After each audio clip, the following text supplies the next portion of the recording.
importancia de la crisis climática. Y vamos a meternos más de lleno en eso, de cómo podemos hacer para transitar todo lo que tiene que ver con la crisis climática, pero también aplicando la ciencia para poder salvar el mundo. Por eso vamos a estar hablando con Paz Álvarez. Ella es CEO y cofundadora en Savia Bio y realmente es una genia en este tema. Ella también es licenciada en Relaciones Internacionales y magíster en Internalizaciones de Empresas. Se especializó en tecnologías exponenciales en Singularity University.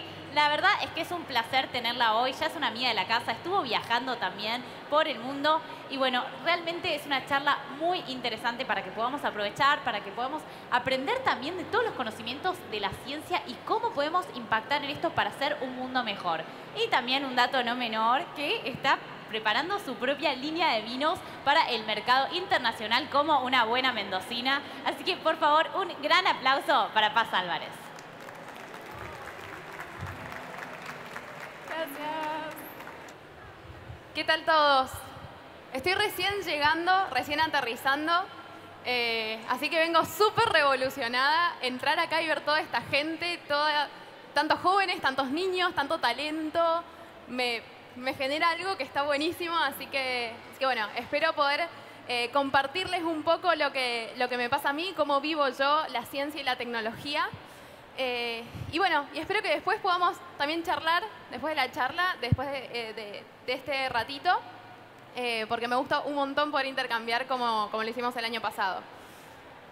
Bueno, voy a romper un poco la línea temática con la que venían hablando de tecnología. Yo me dedico a las ciencias, pero yo no soy científica. Entonces, primero quiero darles un poquito de contexto de cómo una persona que no es científica se dedica a generar soluciones en ciencia, específicamente en biotecnología, que es un campo de la ciencia bastante complejo. Mi nombre es Paz. Yo soy de Mendoza, Argentina. Nací en una zona rural del interior de mi provincia. Crecí en una finca chiquita de 2 hectáreas, con algunos viñedos, con árboles de frutales, con gallinas, con caballos. Una vida muy diferente a todo lo que yo puedo ver acá hoy, ¿no?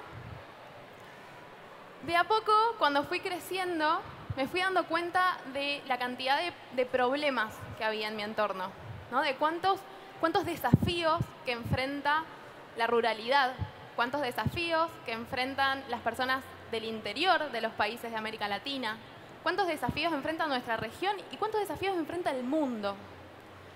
Pensar en los problemas me encantaba. De hecho, fui una niña que se metió en muchos problemas. Para mí, los problemas eran oportunidades. Era ese desafío de ponerte a pensar cómo resolverlos. Para mí los problemas era mi puerta de entrada a aprender más, a conocer más, a preguntarme por qué las reglas son de una forma y no de otra, por qué el sistema es de una forma y no de otro. Y especialmente me empezaron a preocupar los problemas que estaban más relacionados a mi entorno. Acá podemos ver algunos de los problemas que probablemente muchos de nosotros, según la historia de cada uno y de dónde venga cada uno, haya enfrentado. Los desastres climáticos. No sé si conocen la provincia de Mendoza, pero es un desierto, es un absoluto desierto en el pie de la cordillera de los Andes, donde dependemos 100% de la nieve, que cuando se derrite nos da un poquito de agua.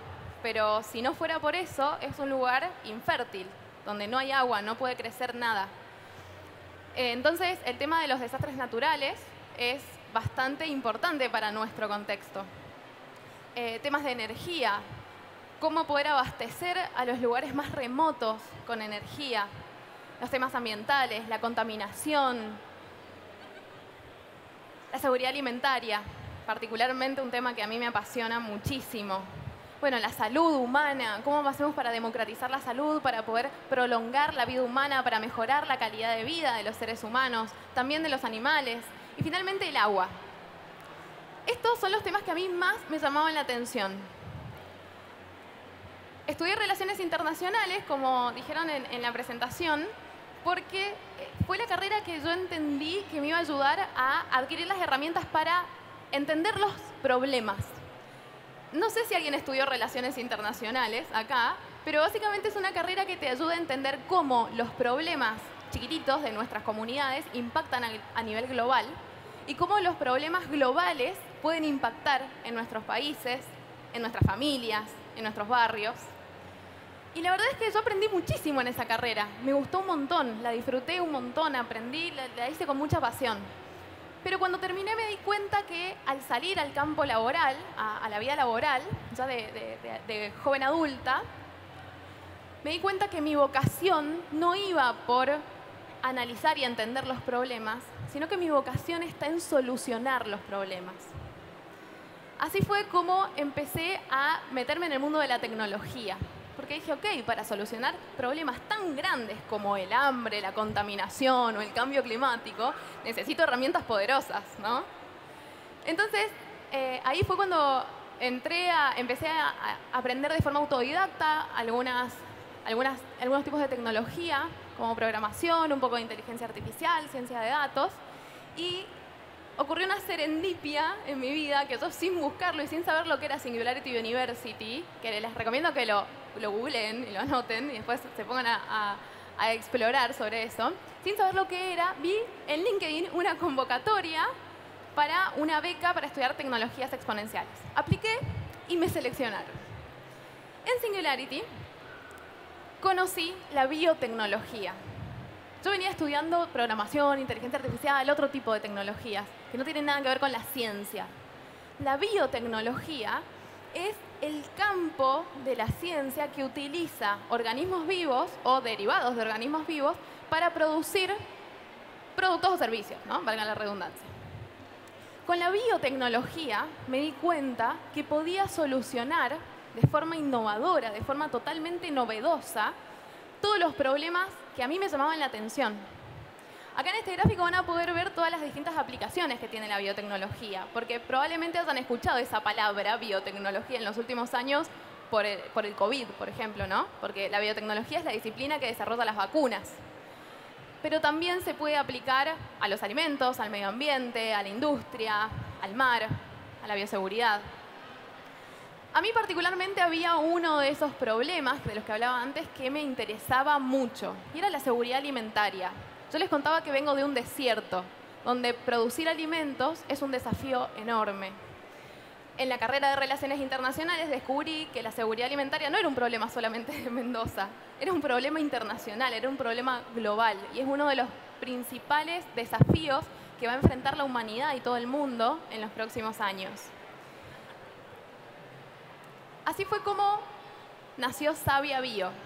Savia es una startup de biotecnología aplicada al agro que busca abordar específicamente la problemática de las condiciones climáticas adversas. ¿Cómo va a ser el ser humano en un contexto de cambio climático, de crisis climática y ambiental, para poder seguir produciendo alimentos para una población creciente, que crece exponencialmente, con recursos cada vez más limitados, con menos agua, con menos tierras fértiles? ¿Cómo vamos a hacer para poder alimentar a toda la humanidad? En Savia estamos desarrollando una nueva familia de insumos para el agro de base biológica. Deben haber escuchado la palabra agroquímico, ¿no? Bueno, nosotros lo que buscamos hacer son agroinsumos no químicos, biológicos. De esta forma queremos plantear un modelo superador que sea mucho más sustentable, que sea más eficiente, pero que también sea respetuoso con el medio ambiente, con las personas, con el agua, con la tierra, sin dejar de pensar, obviamente, en la eficiencia, porque algo que tienen a favor, digamos, algo que tienen muy positivo los agroquímicos es que son súper eficientes. Entonces, si nosotros queremos realmente presentar un modelo superador a los agroquímicos, tenemos que no solamente ser sustentables, tenemos que compararnos en eficiencia. Especialmente ahora lo que estamos haciendo es desarrollar un agroinsumo que estamos por patentar, estamos en etapa de desarrollo a punto de patentar, que lo que busca hacer es aumentar la tolerancia al estrés hídrico en las plantas, pero sin modificarlas genéticamente. Generalmente la única tecnología por ahora que existe que puede aumentar la tolerancia al estrés hídrico en las plantas son los transgénicos. Se modifica genéticamente la planta y la especie, como el trigo, por ejemplo, se vuelven más resistentes. Nosotros lo que estamos desarrollando es un producto líquido que se pulveriza sobre los cultivos y desencadena una reacción en el cuerpito de la planta que hace que se vuelva más resistente a los periodos críticos donde la planta va a atravesar falta de agua o estrés hídrico, ¿no? De esta forma lo que estamos buscando hacer es perseguir nuestro propósito, que me gustó mucho en la charla anterior que hablaron de eso, ¿no? De cómo usamos la tecnología o la ciencia para un bien mayor, más allá de la ciencia o la tecnología en sí. Y esto es algo que a mí me representa muchísimo, y es que no considero a la ciencia o a la tecnología como un fin en sí mismo, sino como un medio para alcanzar un fin que realmente sea colectivo, un fin que nos represente a todos y que ayude a toda la humanidad a estar un pasito más desarrollada. Nuestro propósito es lograr una agricultura más sostenible, más eficiente y también más resiliente, que produzca más alimentos, en menos tierra, con menos agua, como les contaba recién, incluso en contextos climáticos adversos, como el de Mendoza.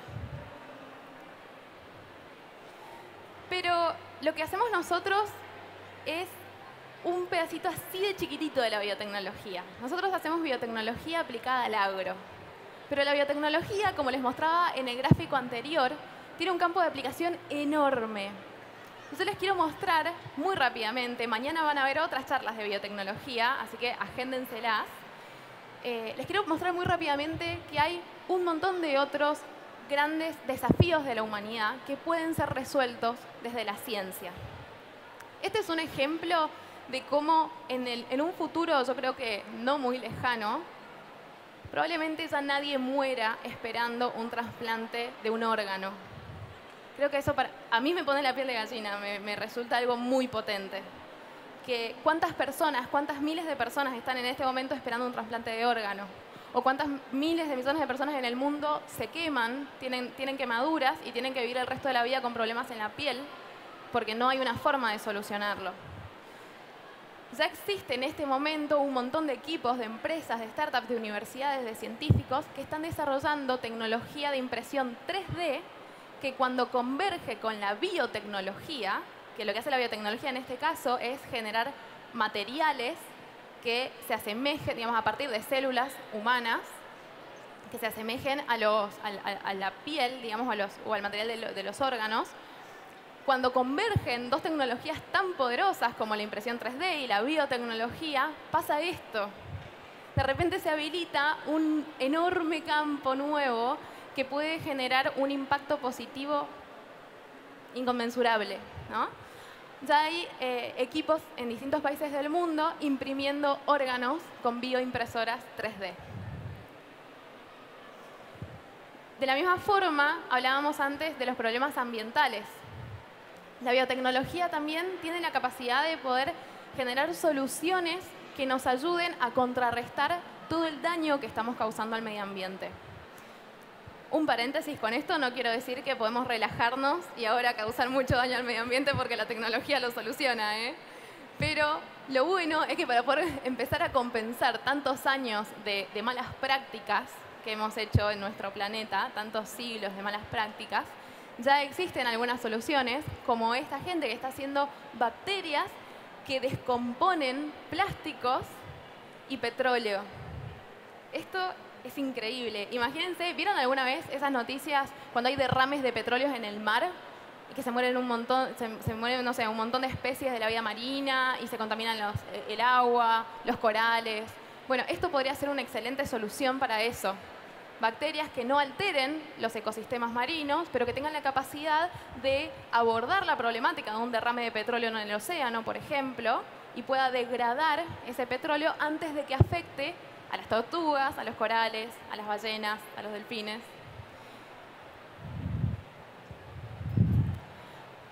Bueno, no sé si escucharon sobre CRISPR. Esto sí es espectacular.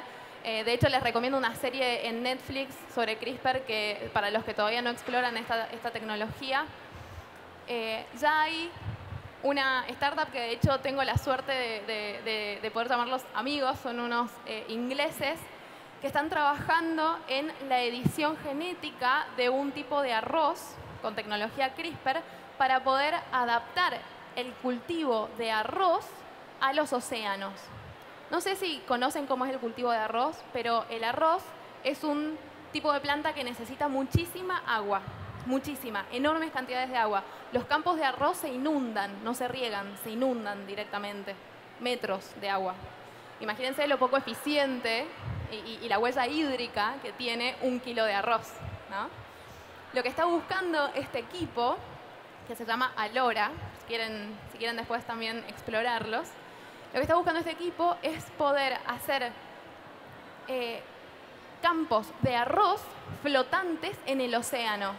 Y lo que están haciendo con biotecnología es adaptar la genética de la planta para que sea capaz de tomar agua salada en vez de depender de agua dulce. De esta forma, imagínense la cantidad de hectolitros, millones y millones de hectolitros que se van a ahorrar al año en la producción de arroz. Estos son algunos ejemplos. Y también me gustaría dejar como un breve mensaje de cómo se llega a esto. Porque la verdad es que yo hace tan solo un par de años estaba de ese lado. Yo no era emprendedora, no sabía lo que era un aminoácido, para serles sincera. Y de repente pasaron una serie de cosas en mi vida que yo activamente busqué, pero que ni siquiera sabía muy bien cuál era el paso a paso, porque lo cierto es que no hay una receta para emprender. Pero pasaron una serie de cosas que busqué y pedí ayuda, y hubo muchas personas que me ayudaron a explorar, me conectaron con otras personas, con instituciones, con emprendedores, con científicos, con universidades, y de repente pude dar el primer paso. Pude entender que había un problema que a mí realmente me apasionaba, un problema que a mí me interpelaba, que es la seguridad alimentaria y cómo vamos a usar los recursos naturales para poder alimentar al mundo en un contexto tan adverso. Ese creo que es el primer paso, encontrar ese problema que realmente te mueve, te interpela en la fibra más íntima de tu ser. Porque el camino emprendedor, la verdad es que es muy difícil.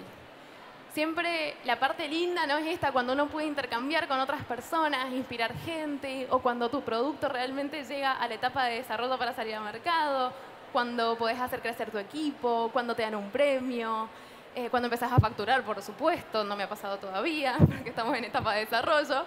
Pero esas cosas son como los hitos hermosos que hacen que todo valga la pena, ¿no? Pero lo cierto es que el día a día de emprender, y sobre todo emprender en ciencias, que es muy difícil, es un camino con muchos obstáculos. Entonces lo más importante es emprender con propósito. Lo más importante es entender cuál es el problema que afecta a miles de millones de personas, que nosotros, así en nuestro lugar chiquitito, en algún rincón del mundo, como en esa finca donde crecí en Mendoza, Argentina, nosotros desde ese lugar chiquitito podemos tomar un rol protagónico y podemos llegar a cambiar millones de vidas. Creo que eso es el primer paso. Pero después siguen un montón de pasos y lo cierto, como les decía recién, no hay una receta.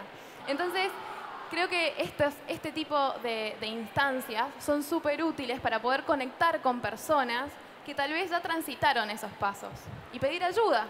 Y eso creo que también es algo que tuve que desarrollar, una habilidad que tuve que desarrollar como emprendedora, aprender a pedir ayuda, aprender a mostrarme vulnerable y a decir sin vergüenza que yo de ciencia no sabía nada. Aprender a decir sin vergüenza que yo no sabía cómo levantar una inversión de millones de dólares para poder llevar mi proyecto a la realidad. Ese mostrarse vulnerable también es una actitud que hace que se habiliten posibilidades. Entonces, pedir ayuda también es, creo, a mi criterio y según mi experiencia, el segundo paso. Pedir ayuda y sobre todo pedir ayuda para armar equipo. Yo tengo formación en negocios internacionales y un poquito de tecnología, pero no soy científica. Lo que tuve que hacer fue encontrar un equipo de científicos que me complementara y que juntos pudiéramos armar un equipo con todas las habilidades que se requieren para emprender en ciencias. Con todo esto, ¿qué quiero decirles? Que lo importante es hacer. Hacer, hacer, hacer. Nunca va a llegar ese momento óptimo donde yo voy a saber de ciencias y de negocios y de fundraising y voy a tener el equipo perfecto y las condiciones macroeconómicas de mi país van a ser ideales para poder emprender y van a haber personas que me ayuden y voy a tener todos los asesores. Es muy difícil que llegue ese momento. Entonces a veces hay que tomar el riesgo y dar ese primer paso y después, bueno, es una búsqueda constante, es todos los días dar un pasito y a veces pasa que das un par de pasitos para atrás, que un experimento sale mal, que tenés una pelea con tu socio, que tu país tiene problemas económicos, financieros, como en la Argentina, y damos un par de pasitos para atrás. Pero ¿qué nos mantiene con la vista puesta en el horizonte? La pasión por el problema. Nos enamoramos de un problema. Nos enamoramos de la posibilidad de poder solucionar o poner nuestro granito de arena, por lo menos, para que entre todos solucionemos el problema de la seguridad alimentaria, por ejemplo, ¿no? Entonces, de esa forma, es como hay que tener siempre como la bandera del hacer, del dar el primer paso y mantenerse firme. El momento ideal no va a llegar. Y para cerrar, y bueno, desromantizando un poco también la vida del emprendedor o la ciencia y la tecnología, ¿no? A todos nos encanta, supongo que todos acá somos apasionados de la ciencia y la tecnología, pero para desromantizarlo un poco también hay que saber que van a haber un montón de fallas técnicas, científicas en el medio. Así como yo me formé en negocios, pero va a haber un montón de puntos débiles que voy a tener haciendo negocios, gestionando mi empresa, mi equipo científico también va a enfrentar un montón de desafíos técnicos, científicos. Lo más importante es entender que la ciencia, la tecnología, iteran todo el tiempo, mejoran, hay muchos factores humanos y factores que no podemos controlar que impactan directamente en el desarrollo científico y tecnológico. Y también tenemos que saber que muchas veces tenemos que abrir la cabeza, aplicar un poco de pensamiento lateral y entender de qué otras ciencias o tecnologías, de qué otros campos podemos nutrirnos. Entonces, por ejemplo, nosotros ahora estamos empezando a desarrollar algoritmos de inteligencia artificial para poder mejorar y acortar algunos de los ciclos de los procesos en el desarrollo de moléculas que estamos haciendo. Y la verdad es que, bueno, en el equipo no habíamos pensado en incorporar gente de inteligencia artificial porque hacemos biotecnología, no inteligencia artificial. Pero de repente te das cuenta que puedes fortalecerte con un montón de otros pilares del ecosistema científico-tecnológico. Quiero contarles que yo disfruto mucho mi camino emprendedor. Llevo 2 años, más o menos, un poquito más, en este mundo. Lo estoy disfrutando mucho, pero muchas veces tengo miedo. Muchas veces tengo miedo. No estoy lista para todo lo que se viene, le soy sincera, y no tengo vergüenza de decirlo. No estoy lista para todo lo que se viene. Hay muchos desafíos, es difícil, a veces me siento sola, a veces siento que no encuentro solución, que hay un problema así grandote adelante mío y que yo no sé por dónde empezar a desenredar ese gran nudo de preguntas. Entonces me acuerdo que yo cuando era chiquita vivía en un lugar en el interior de la Argentina que veía a mi abuela todas las mañanas levantarse temprano para cultivar, para producir frutas, verduras, vinos, para cuidar a las gallinas. Me acuerdo cuánto le costaba gestionar el agua. Me acuerdo cuánto sufrió mi abuela el problema de la sequía en el medio de un desierto, generando alimentos en el medio de un desierto para su comunidad. Y ahí es cuando pienso, tengo un montón de miedo, pero ¿y si todo sale bien?